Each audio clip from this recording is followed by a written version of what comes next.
The night the river forgot to rise, I climbed the temple stairs alone and looked for the star that should have cut the darkness like a reed knife.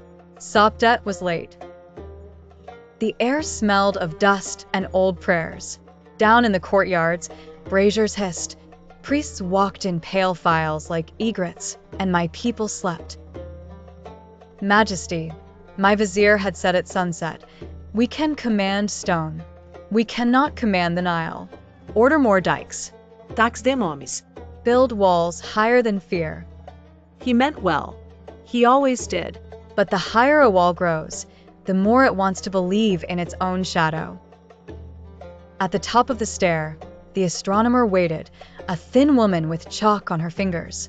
Hennet drew the sky on the floor with a shard of limestone. The dog star is late, she said, voice steady. When it comes, it will not walk, it will run. First famines whisper, then flood like a chariot unbridled. So we starve, I said, and drown. Unless, she answered, we widen the canals where the river twists, raise the granaries now, and lower the taxes when the grain is least.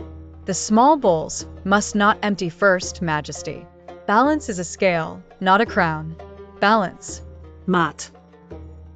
In the sanctum, every god was carved with patience and painted with certainty. Outside, certainty cracked in the sun. That night I dreamed. A woman stood in the threshing floor moonlight, her hair braided with river reeds, a single feather tucked above her ear. She touched the gold that ringed my name on a wall no mason had yet built. I am Maat, she said, though no lips moved. I am the line that keeps a boat from spinning in circles. Then tell me how to steer, I said. You must choose, said the feathered voice. Keep your name as bright as a sun disk and let the scales tilt. Or keep the scales true and let your name be eaten by fish and sand. One way, the walls will praise you. The bread will not. The other, the bread will rise and your name will be a silence between stones. It is a cruel choice. Balance is not cruelty, she said. It is weight honestly counted. I woke with my decision already made, as if the dream had only reached to name a thing my bones knew. At dawn I sat in the hall of pillars. The columns were papyrus-bound and heavy with painted birds that would never fly. The court gathered, priests in white, scribes with their rushes, the vizier with his tablet of numbers, captains with dust on their sandals. Through the lattice of the window, the river lay as quiet as a snake. We will not raise the tax, I told them. We will raise the granaries. A murmur, like a stir of locust wings. We will widen the canals where the river turns, cut sluices here and here. I pointed along the reed map the engineers unrolled.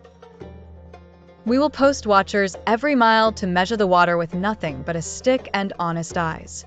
When the river runs, we open the gates and let it spill into the low fields westward to spare the villages. We will fill state storehouses early from the palace granary, not from the poor. The high priest lifted his brows as if handling something fragile and distasteful. Majesty, he said calmly, the temples must be fed. The gods must see your obedience when the river does not. The gods will see balance, I said. They will see Maat held like a level to the horizon. We worked. We cut the earth before it could harden into refusal. Fishermen and farmers, sculptors and soldiers, even the smooth-palmed boys who carried messages ran with baskets of clay to pack the dike shoulders. In the afternoons, when the light was white and mean, I walked the lines. On the 7th morning after Sopdet should have risen, the star leaped. Hennet found me without a word and pointed east. There it was, a pin of fire where the sky was cleanest. The watchers' reports came in bundles like stalks, the water rising. We opened the gates.